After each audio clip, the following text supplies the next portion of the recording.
His name is Paul Teleky, and he is also a vow maximalist.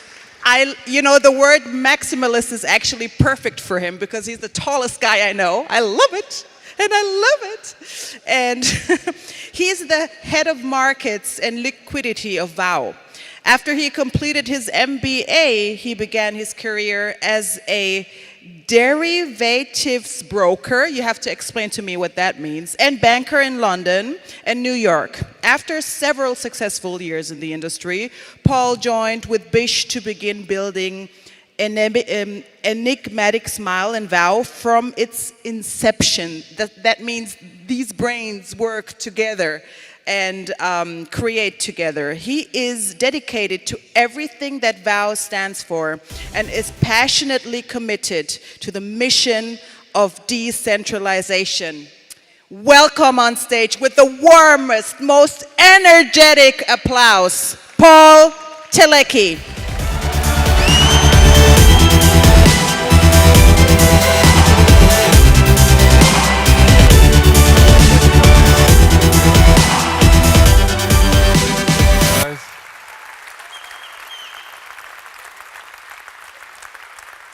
Wow.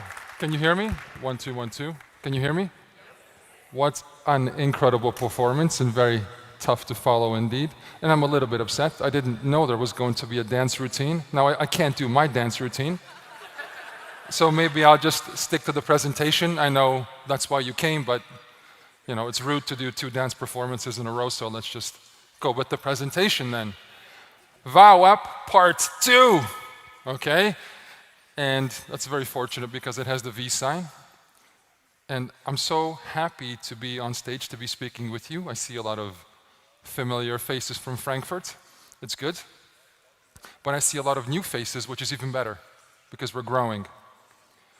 And it's also good to be in Munich because this city is known for industry, for its innovation, for its startups, its technology.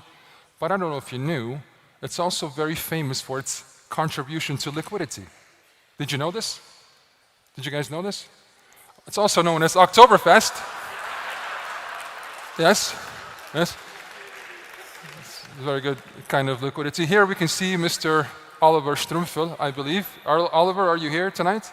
No, because he's a Guinness World Record holder.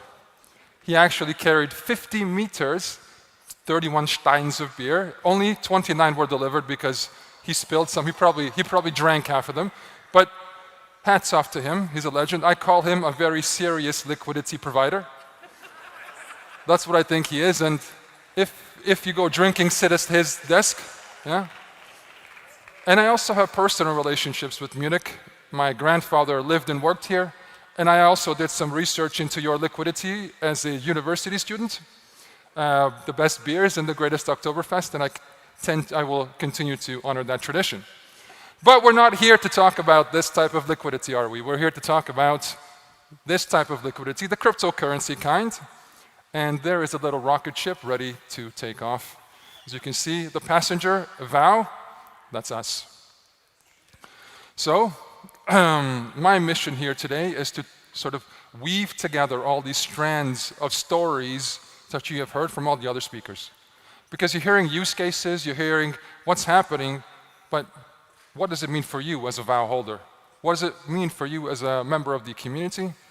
And basically, why is VOW doing what it's doing?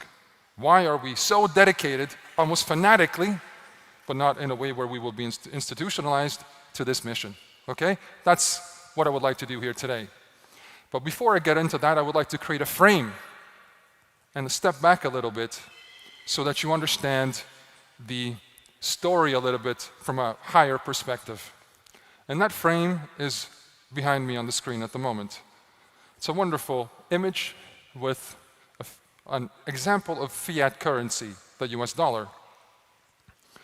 And ironically, this piece of fiat currency, the dollar, could be argued, has more value as art than anything else. Why do I say that? Because maybe the more informed about financial decisions among you in the crowd may already know that in 2020, the March of 2020, the Board of Governors of the Federal Reserve reduced the reserve requirements for depository institutions to a very round number, 0. Therefore, the backing behind this particular unit of currency is nothing, 0, zip, zilch. It is printed out of not even thin air because it's not printed, the vast majority of it is digital. Now, that's no surprise because a central bank like the Federal Reserve has been intervening in and making fantastic decisions like this one for a very, very long time. And now let's look at history.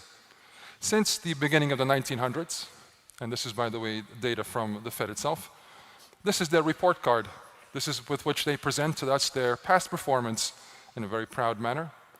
And can you imagine? Does that look like a solid asset that you would want to put your money into? Since the beginning, they have delivered fantastic results of 97%, unfortunately to the negative. It's really good. And when I talk about this to people, they go, oh, yeah, it's the currency system, it's the monetary system, central banks, 2% inflation every year, as if it was some sort of inevitable consequence of a monetary system, as if it was some sort of fundamental law that we can't get around. That's false. This isn't by accident. This isn't like gravity that we can't avoid it. This is, in fact, a stated policy of central banks, not just the Fed, the ECB, the Bank of England, the Bank of all the Western central banks, or basically all the central banks in the world. They sit around, they go, well, how much should we take from the citizens this year? 2%. That's good. Yeah, that's great. And these guys, if you look at this graph, as a citizen, as a human being with intelligence, you will be forgiven to think, maybe these guys are not the smartest guys. Or maybe they're a little bit careless. Or maybe they're acting like these three geniuses. Okay? Maybe that's what they're doing, okay? They're managing our liquidity, but not very well. Not very well. Oh my God, because what are we looking at here, ladies and gentlemen? What is it that we're looking at? Right? What we're looking at here is the bankers, the academics, the politicians, and their policy decisions. Yeah?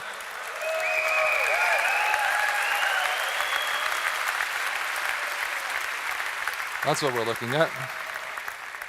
It's unfortunate, and our problem is we're in the pool with them. That's our problem. And if it goes wrong, we get a shock of a lifetime, a very bad shock. And these guys, you know what they did? They went to the same school. They read from the same book. They're studying under the same professor. And they're agreeing with each other. Yeah. Echo chamber. What are we doing? Printing money. Oh, okay. And now, printing money. That's all they could do. So, it's not a good situation. I'm sure you can agree. However, that's not it. These guys are also creating bubbles. Not the fun jacuzzi kind.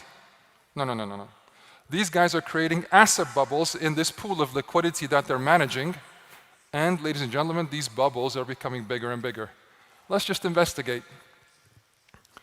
In 1998, if you were fortunate enough to be around then, in 1998, there was a hedge fund called Long-Term Capital Management.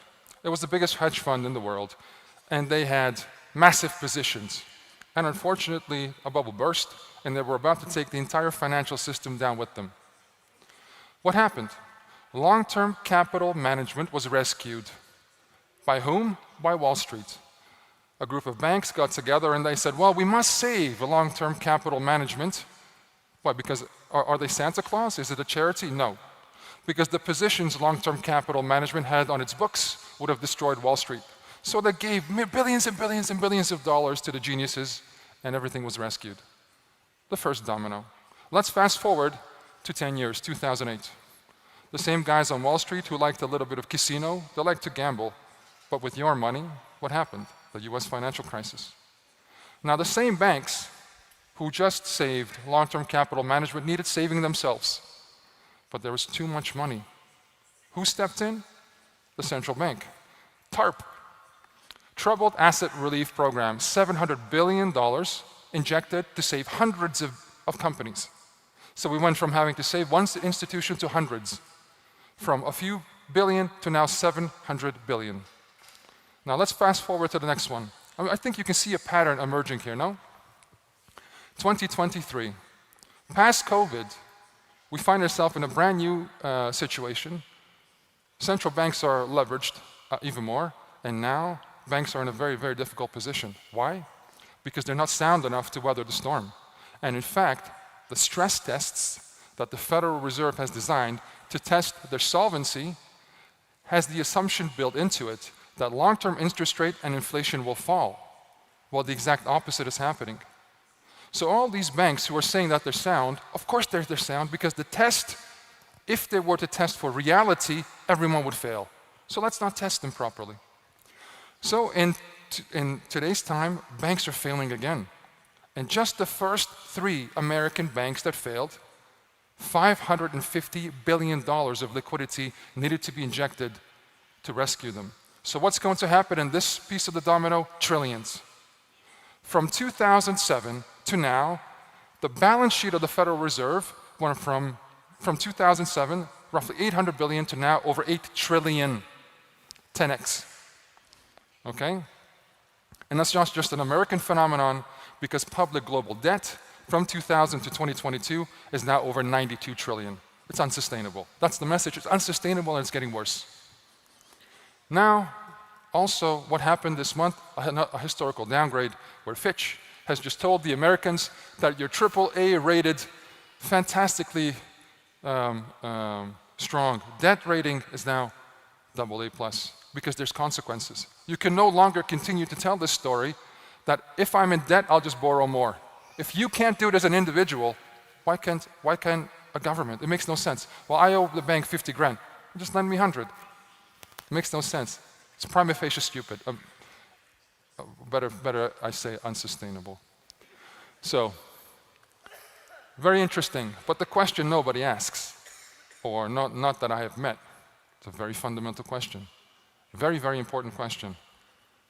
Every institution that's close to the Fed is getting all this money. I didn't get anything.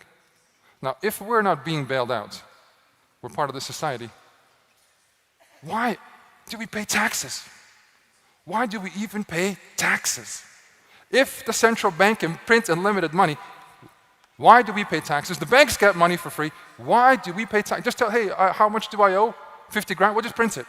No, you have to work for it. Ah, I see. That's interesting. Sometimes just by thinking about something from a different perspective, you get a revelation. But we know who's responsible, right? Do we know who's responsible? By hands up, do we know who's responsible? Well, I don't see a lot of hands. People maybe think I'm going to ask them, but I won't. I'm going to tell you who's responsible. We are. We're responsible, ladies and gentlemen. Because in this society, we're the citizens. We are the ones who enabled this thing to happen to us. I'm a man, you may have noticed, and I love sports, I love everything, but unfortunately, guys in my generation are more excited about a football match than this topic, and that's a problem. Now, because we are responsible, we have abdicated the #1 debate that used to be really actually debated historically about who has the right to mint value and who can keep that right. And we say, as VOW, it should be the citizens. That's it. That's our proposition. There should be no monopoly. We should have this right.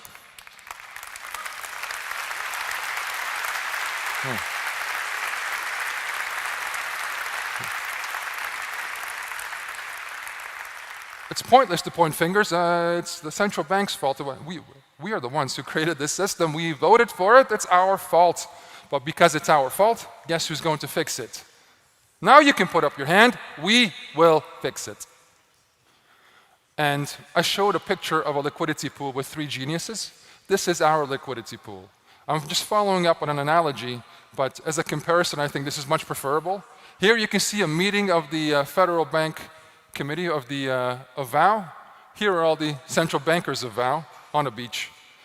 a system built by the citizens for the citizens. Okay, that's what this is supposed to represent, as by way of an illustration of the society we wish to build.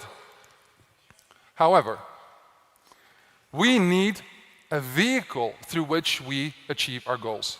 It's not enough to know where we want to get to. Oh, we need to decentralize. Okay. And then what? It's a word. We need to do something. We need to build something, create something. We can't do it together. It's we. Especially after today, once we have decentralized, it's not us, that's not Bish. It's not Bish, although he's certainly lifting his fair share and more, but it's we who build it. And what VOW is helping us achieve is to deliver that dream. Now, the number one thing VOW helps us do is create utility. The whole mission of everything that you have heard here today is to create utility. We want to create a token that has maximum unlimited utility, something that approximates a currency within a market. Does that make sense? Okay, good. So here is something that I want to show you as an illustration. You're hearing the names of all these companies. You're hearing Single ID, TXI, and all the partners that we have within the ecosystem. I'm not going to get into the technical explanation of this particular graph. All I'm trying to show you is VOW isn't a token who's hoping utility will be granted to it by the crypto gods. No. This, what symbolizes and illustrates is this is a project that has been built from the ground up with a partnership and a technology stack to deliver utility to the end user. And there, the utility is symbolized by the circulation of the V currencies. Everything that you're hearing here today, all the use cases are there so that the token utility is maximized. Let me speak really quickly about what utility is. It's basically having a token that facilitates transactions, but not just on the exchanges, but in the real world. That's what the V currencies are. V euros, V dollars, V pounds, V INR, V DKK. That's the purpose. It's pointless to trade something on the crypto exchanges and you can't use it in the real world. That's what we are trying to achieve. Also, accessing products and services. We are partnering with a whole host of fantastic companies to bring the merchants into the ecosystem, because once you have that currency that facilitates transactions, you need access to goods and services. That creates utility. And of course, participation in decentralized networks, for example, TLN. Because you will understand as we progress with this project together where TLN fits in and the very important function it performs within a greater picture. Okay? These are the things, real world things, that provide utility to a token, and that's what gives it sustainability. Because hype disappears, trends go away, speculations go away, and if you don't have utility, you're telling someone, buy a token. Why? Because someone else was going to buy it at a higher price later. Oh, good idea. No. That is unsustainable. That is nothing. There's no utility. I hope we can agree on that. So here we go. Utility. And here are the use cases that you keep on hearing about, that you've heard about. First is rewards. This is the app and the suite of technologies that Barry here excellently and very eloquently delivered to you. And that represents a mass of consumers who have an economic benefit from using that app. And the merchants have an economic benefit from participating in the ecosystem. Utility. Of course, you're going to hear about travel very soon from Michael. In fact, I think he's 2 presentations away after me. But it's another massive global use case and another fantastic addition to the whole picture that VOW is. And then there's gaming. You haven't heard much about it. We wanted to do a demo, but unfortunately there isn't enough time. But V gaming is another use case. And The whole idea here is because V currencies are not really currencies. They're not fiat currencies, they're not store of value, they're vouchers. You can have them within the gaming environment, and you can play someone to win a V currency.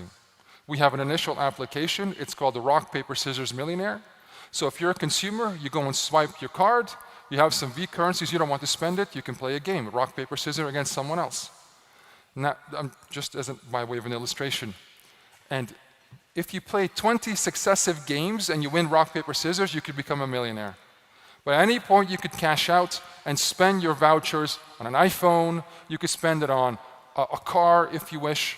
But the whole idea here being is that we're connecting it into another massive online industry called gaming. And to create a suite of APIs, if you're playing chess, you can play somebody and win some V dollars. If now there's a kid who's playing another game online, maybe it's a racing game, he can play his friend for 10 V dollars, and if he finishes the race quicker, then he gets the V dollars. And it's just vouchers and he can spend it. Another massive use case, just to give you an idea that everything is being built with utility in mind. And of course, DeFi and TLN, you guys understand what that is. We're creating a layer of V currency, and we're building use case after use case after use case on this industry. And now I'm about to transition on to why it's good for you.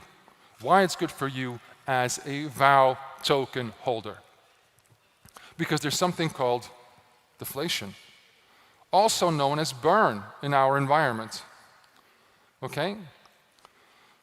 Burn is a mechanic that token projects can use that is the inverse of inflation. It's actually deflationary for VOW supply. And why is it good? Because burn has the effect of reducing VOW supply. And if you make something scarcer, the likelihood that it has greater value increases. Make sense? If something is scarcer, there's less of it, the value of it has the potential to go up. Make sense? Yes? Yes? Okay, thank you. Also, it has a deflationary mechanic. It's the complete opposite of the inflation pressure we see by the three geniuses in the pool. This is the complete opposite. And also, there's economic model alignment. There's no conflict between the token holder and the token user. It aligns those two interests, and it creates a reward mechanic, because now whoever is holding VOW itself is rewarded. And what a coincidence. We're in a room where everybody is a VOW holder. How do you benefit when someone, for example in India, goes to buy a lovely lunch? How do you benefit? You hear the use cases. What is the exact mechanic through which this leads to the token appreciating in your wallet? That's what I'm building to so that you can understand. And this is the technical part. I hope there are some techies in here, or there are some people who are excited about this too. I'm going to walk you through this process to try to explain to you the fundamentals, one of the fundamental points of the VOW ecosystem. Merchants. We're talking about merchants who stake VOW. This is the objective. Now let's imagine there are two merchants in the ecosystem, and they distribute 100 V dollars together. Okay? Some consumers came to shop, and those consumers collected 100 V dollars. Are you with me? So far? Okay, great. Now the merchants vow to accept back those 100 V dollars. So now there's the vow to accept back. Let's just say it's 50 even, just to make the numbers easy, okay? 50 plus 50 equals 100 for those of us who maybe went to school in the United States. Okay, I'm sorry. So anyway, well, because they have creative bankers there, as we have so far explained. Now, there is a burn rate. Every time you use your V dollars and you deliver that to the merchant vows to accept it back. If you spend 100 V dollars, traditionally, if a merchant accepts funds off a card, there's something called a card processing fee, and let's say it's 1%, 2%, whatever percent, they actually pay for that. In our ecosystem, there's a burn fee. The merchant doesn't keep it. If you give it 100, some of it is destroyed. To keep the math easy, I'm going to say 1%. So a payment of 100 V dollars to the merchant ends up settling as 99. Make sense? Yes? Okay, good. So after the first transaction, that means there's 1 V dollar less in the market, 1 V dollar less in circulation. That's deflationary. The V currency supply has just been reduced by 1. Now let's say, again, keeping it very simplistic, after the 10th transaction, now there is 10 times 1 is 10, 10 V dollars less in circulation. And after the 100th transaction, there is 100 V dollars less in circulation. Are you following me? Okay, good. That means if we were to total these up, the supply of V currencies in this regard is now 0 V currencies. Holy moly, I can't spend. There's less supply. But the acceptance, the vow to accept it back is still there. The merchant says, well, hang on a second. I am vowing to accept back something that isn't in circulation. Wow, what do I do now? The system is out of balance. There's a difference of 100 V dollars. Now what do we do? What do we do? Do we call a central banker? Do we trust a single individual? How much should we print, Mr. Banker? Well, $1 billion. No. We can't trust anyone, not even ourselves. What we need to trust is the consensus agreement between this whole system, which we agreed to be governing it. So what we do is we create an auction. This auction is for 100 V dollars, and anybody who has VOW can bid, because it's decentralized, it's open, and it's fair. If you have VOW in your pocket or in your wallet, now you can bid for 100 V dollars worth of expenditure in the ecosystem. And you say, you know what, I'm going to pay $83 worth of VOW. Okay, you're a bidder, but it's an open auction. Everyone with VOW gets a go. And there's someone who bids apparently 99. That wasn't supposed to be 99, it was supposed to be 89. Doesn't matter. Someone prints 83, whatever. Someone prints even higher. And VOW, more and more VOW bids come in, as many as can be. But all of a sudden, at the end, a winner is picked. Oh, it's VOW holder number 4. He's the winner. Why? Because he bid the most. The highest bidder wins. It's no surprise, that's how markets work. Which means that this individual, let's say his bid was 93, has now spent 93 VOW to win 100 V dollars. Which means he has saved $7. That is 7%. Are you with me? Does it make sense? Yes? Okay, great. Now, let's summarize what's happening within the pools of liquidity. Here are the actors within this equation. There's a smart contract who's taking in the crypto and issuing it. There's a winner of an auction, VOW circulating supply, and V dollar circulating supply. So the winner of the auction who bid has now his VOW is accepted by the smart contract as the winner, and it's destroyed. It is burnt, gone, finished. Yeah? That means VOW circulating supply is reduced by $93 worth of VOW. The winner of the auction receives freshly minted V100 issued by a smart contract based on math, infallible, doesn't need to think. It just says 100's owed, 100's printed. We're auctioning 100, I'm going to print 100. It's not going to give you, sir, 110 because you're his friend. It's 100. Can't be corrupted. It's 100. Okay? Therefore, V circulating supply is increased by 100, and it's rebalanced.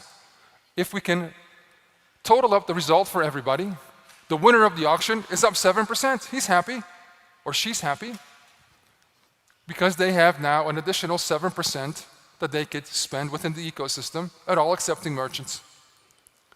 VOW circulating supply, it's reduced, as I said, and that benefits every one of you. Therefore, if we can distill what we have just said, anybody everywhere, all across the world, gaming, shopping, DeFi, whatever use case that anybody builds, if people are using V currencies What's happening? Because we deliver a benefit, we deliver utility, we're helping people save, we're helping a business to be more competitive, we deliver a good, we are rewarded. I think that's a just system. Does that make sense? Does it make sense? That's what that represents. And of course, as I said, the V currency circulating supply is now rebalanced because 100 is missing, now that comes back. And therefore, it's currency according to demand. It'll never be more. If it's less, it's constituted through an auction. Fantastic. Does that make sense? Okay.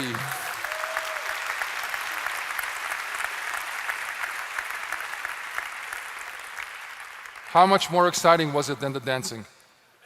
Oh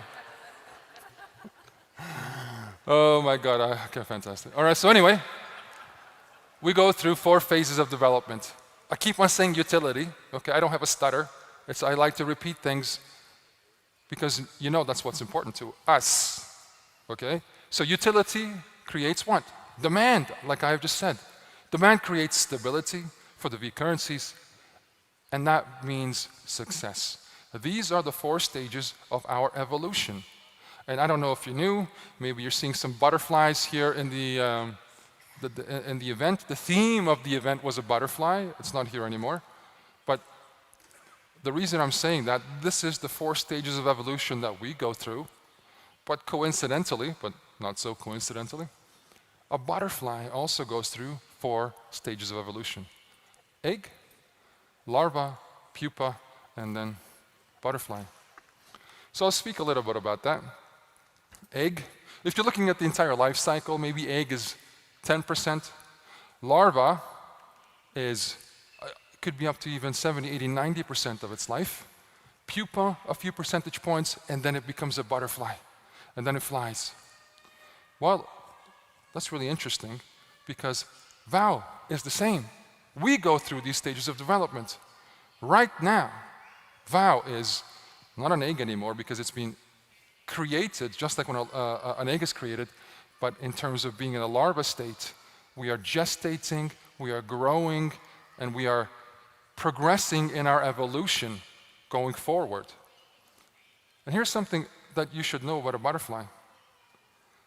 It doesn't move in the first 3 phases of its life. It's put on a plant, the egg hatches, maybe crawls around a little bit, maybe moves a few inches or meters in its entire life in those first 3 parts through its metamorphosis. And in the last section, when it comes alive, it can fly up to 20,000 feet, or 10,000 meters even, and it can fly from, for example, Canada down to Mexico, up to 5,000 kilometers in the remaining part of its life. It's working and then it soars once it reaches its objective. It goes through hard work, it goes through these metamorphoses, but when it reaches what it's supposed to do, it does incredible things you never thought was even possible.